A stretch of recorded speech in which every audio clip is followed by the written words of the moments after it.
నమో నారాయణాయ. వారాహి అమ్మకు నమస్కారం చేసుకుంటూ అమ్మవారి దయ, ఆమె చల్లని చూపులు మనందరిపై ఉండాలి అని చెప్పి మనస్ఫూర్తిగా కోరుకుంటూ ఈ రోజుటి వీడియో స్టార్ట్ చేస్తున్నాను ఫ్రెండ్స్. ఇక ఈరోజు వీడియోలో మనం చూడబోయేది ఏంటి అంటే, మనం ప్రతిరోజు కూడా వారాహి అమ్మవారి వాగ్దానాలు వింటూ ఉన్నాం కదండి. అలాగే ఈరోజు శుక్రవారం ఆ తల్లి మనకు అందించేటువంటి వాగ్దానం ఏంటి అనేది వినే ముందు ఒకసారి వీడియో గనక మన ఛానల్లో కొత్తగా చూస్తూ ఉన్నట్లయితే ప్లీజ్ సబ్స్క్రైబ్ చేసుకోండి ఫ్రెండ్స్. వీడియో నచ్చితే కనుక లైక్ చేయండి, షేర్ చేయండి, కామెంట్ చేయండి. ఇక వీడియోలోకి వెళ్ళబోయే ముందు ఒక్కసారి మనకు బాగా తెలిసినటువంటి గురువుగారండి శ్రీ షిరిడి సాయి ఆశీస్సులతో జ్యోతిష్యం చెప్తున్నారు. నెంబర్ 1 స్పెషలిస్ట్ గురూజీ గారు సుబ్రహ్మణ్యం రాజు గారు. ఆయన కాంటాక్ట్ నెంబర్ 7075662225. మనకు ఎలాంటి సమస్యలున్నా సరే గురువుగారు చెప్పింది చెప్పినట్లుగా జరుగుతుంది. ధనం గురించైనా, సంతానం లేకపోయినా, ప్రేమ, పెళ్లి, ఉద్యోగం, కుటుంబ సమస్యలు, భార్యాభర్తల మధ్య తగాదాలు ఎలాంటివైనా సరే కేవలం 2 రోజుల్లో పరిష్కరించేస్తారు. కొండదేవత పూజారి కోయిరాజు గురూజీ గారు సుబ్రహ్మణ్యం రాజు గారు. 7075662225. ఎలాంటి సమస్యనైనా సరే గురువుగారితో చెప్పుకోండి, మీ సమస్యను పరిష్కరించుకోండి. మా జీవితంలో కూడా ఎన్నో అద్భుతాలు జరిగాయండి, అందుకే అంత నమ్మకంగా చెప్తున్నాను. కాబట్టి ఒక్కసారి గురువుగారిని కాంటాక్ట్ అవ్వండి. ఇక వీడియోలోకి వచ్చేస్తే, తల్లి ఈరోజు నీ ముందు ఈ 2 వస్తువులను ఉంచాను. వీటిల్లో మీ మనసుకు నచ్చిన వాటిని నువ్వు తాకినట్లయితే నీ జీవితంలో ఏం జరగబోతుంది అనేది ఈరోజు నీకు నా మాటగా, నా వాగ్దానంగా చెప్పబోతున్నాను. అయితే నీకున్న సమస్యలు తొలగిపోవాలి అని చెప్పి నువ్వు సంపూర్ణంగా కోరుకొని నీ 2 వస్తువులలో నీకు ఏదైతే నచ్చిందో, నీ మనసుకు అనిపించిందో దాన్ని తాకు. నువ్వు కోరుకున్నది ఏం జరగాలన్నా కూడా అది నువ్వు ఇష్టపడ్డ వ్యక్తితో వివాహం కానీ, కోరుకున్న ఉద్యోగం కానీ, గృహం కానీ, ఇంకేదైనా వ్యాపారం కానీ, నీ పిల్లల పెళ్ళిళ్ళు కానీ, నీ పిల్లల చదువులు కానీ అన్నీ కూడా నువ్వు నా అనుగ్రహంతో పొందగలుగుతావు. నా అనుగ్రహం కోసం ఈ శుక్రవారం రోజున నేను పంపిస్తున్నటువంటి ఈ 2 వస్తువులలో ఒక వస్తువును తాకు. ఆ 2 వస్తువులు ఏంటి అంటే, ఒకటి మారేడు దళాలు, రెండవది చందనం. ఈ రెండింటిలో ఒకదానిని నువ్వు తాకి నీ మనసుకి ఏమనిపిస్తుందో అది అమ్మ నోటిగుండా నువ్వు వినాలనుకుంటున్నావు కదా.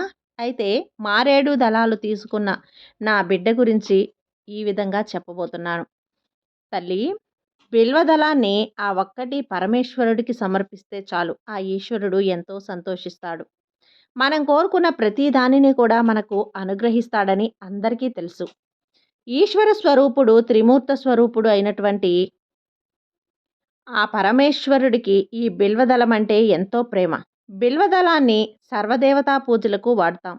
ఈ సృష్టిలో పువ్వులు పూయకుండా కాయలు కాసే చెట్టు ఏదైనా ఉంది అంటే బిల్వదళమే. అందుకని మారేడు కాయకి విభూది పూసి మరీ అభిషేకం చేస్తారు. అందుకని పరమ పవిత్రమైనటువంటి మారేడు దళాన్ని నువ్వు తాకావు కాబట్టి ఆ మారేడు దళాన్ని తాకిన మనసుతో నీకోసం ఈ అమ్మ ఏం చెప్తుంది అంటే, భక్తి శ్రద్ధలతో ఈ తల్లి వాక్కులను తెలుసుకుందాం. బిడ్డ, మారేడు దళాన్ని తాకిన నీకు నాపై చాలా నమ్మకం ఉంది. భక్తి శ్రద్ధలు కూడా చాలా ఎక్కువగానే ఉన్నాయి. త్వరలోనే నువ్వు నా దర్శనం చేసుకుంటావు. ఈ మాటను మాత్రం నువ్వు అస్సలు మర్చిపోకు.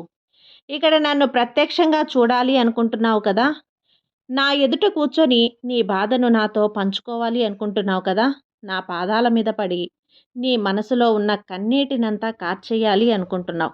నువ్వు నా దగ్గరకు వచ్చిన ఆ క్షణం స్వయంగా నా చేతులతో నీ తలను నిమిరి నీకున్నటువంటి ఆరోగ్య సమస్యలను పోగొడతాను.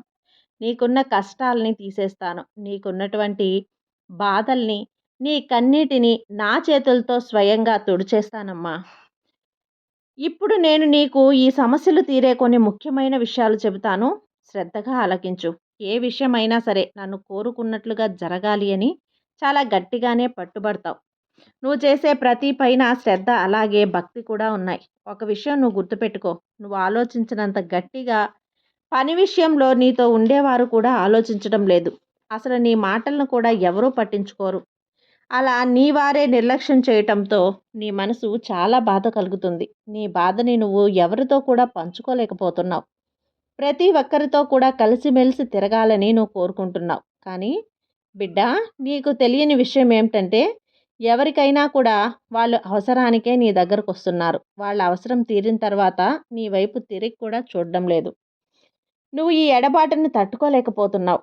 ఎందుకంటే నీ మనసు సున్నితమైంది కావడం వల్ల ఎప్పుడూ కూడా పట్టించుకోవు.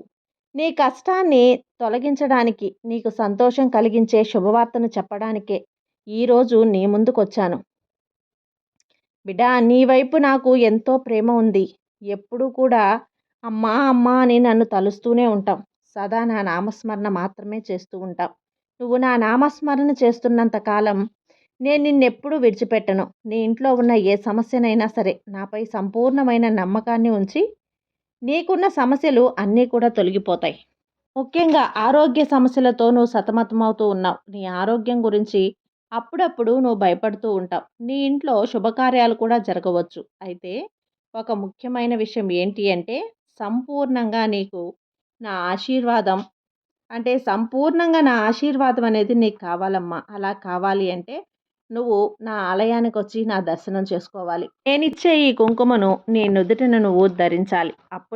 అప్పుడే నీకు ఆర్థిక సమస్యలన్నీ కూడా దూరం అవుతాయి. అనారోగ్య సమస్యలన్నీ దూరం అవుతాయి. నువ్వు ఎంతగానో ఇబ్బంది పడుతున్నా అతి పెద్ద మొత్తంలో ధనం కూడా కలిసి వస్తుంది. దానికోసం కూడా నువ్వు ఎదురు చూస్తున్నావు కదా. నువ్వు ఎదురు చూస్తున్న ధనం కూడా నీకు చేరబోతుంది. అయితే నీ చుట్టూ ఉండేవారు నీ కుటుంబ సభ్యులపైన ఆధారపడడం మానేసి నీకు నువ్వు స్వతంత్రంగా ఆలోచించడం నేర్చుకో. నువ్వు ఏ విషయమైనా చక్కగా ఆలోచించి నీ సమస్య తీరేలా నీ సమస్యపై కొంచెం దృష్టి పెడితే నువ్వు సంతోషంగా జీవించగలవు. ఈ విషయమైనా నీకు ఆ సహాయం చేసేందుకు నీకు తోడుగా ఉన్నాను. నీ ఆరోగ్యం కానీ నీకు రావాల్సిన ధనం గురించి కానీ దేనికోసమైనా నువ్వు అధైర్యపడని అవసరం లేదు. నేను ఏ పని చేసినా నాకు కలిసి రావటం లేదు అమ్మా అని నువ్వు బాధపడుతున్నావు. ఇక నుంచి నువ్వు బయటకు వెళ్ళేటప్పుడు నా కుంకుమని ధరించు. కొంచెం నువ్వు నన్ను నామస్మరణ చేసుకో. నా పేరు తలుచుకో. నువ్వు బయట అడుగు పెట్టేటప్పుడు నీకు తోడుగా రక్షణగా నేనుంటాను. ఈ విషయం ఏంటి అంటే చాలా త్వరగా నువ్వు శుభవార్తను వినబోతున్నావు. ఆ శుభవార్తనైతే నువ్వు వినాలి అని ఎదురు చూస్తున్నావో ఆ శుభవార్తనే నువ్వు వినేలా చేయబోతున్నాను.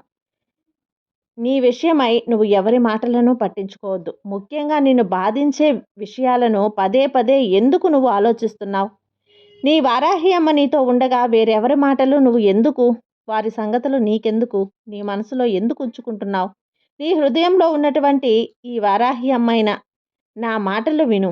నువ్వు మనశ్శాంతి కలిగేలా నీకు చెప్పే నా మాటలను శ్రద్ధగా విను.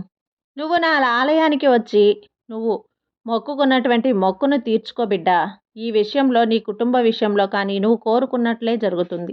ఇకనైనా నీ దిగులు విడిచిపెట్టి సంపూర్ణమైన నమ్మకంతో ఉండు, విశ్వాసంతో ఉండు.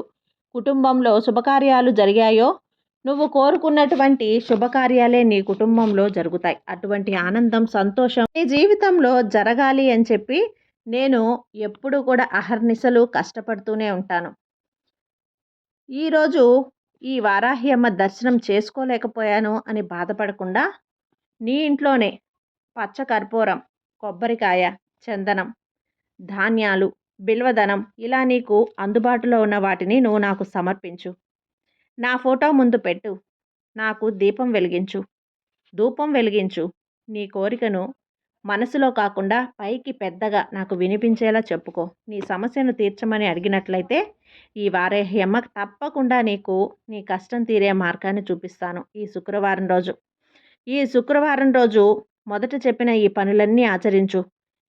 మన జీవితంలో మంచి జరగాలి. అలాగే చందనం, బిల్వదనం తాకినటువంటి ఈ వారాహి అమ్మ భక్తులకి వారి వారి కోరికలు తీరాలని, సుఖ సంతోషాలను పొందాలని ఆ అమ్మవారిని ఆశిస్తూ అమ్మవారి ఆశీర్వాదం పూర్తిగా మీపై ఉండాలి అని మనస్ఫూర్తిగా కోరుకుంటూ ఇక ఈరోజు ఈ వీడియోతో ఇంతటితో ముగిస్తున్నానండి. వీడియో నచ్చితే కనుక లైక్ చేయండి, షేర్ చేయండి, కామెంట్ చేయండి. సర్వే జన సుఖినో భవంతు. జై వారాహి మాత.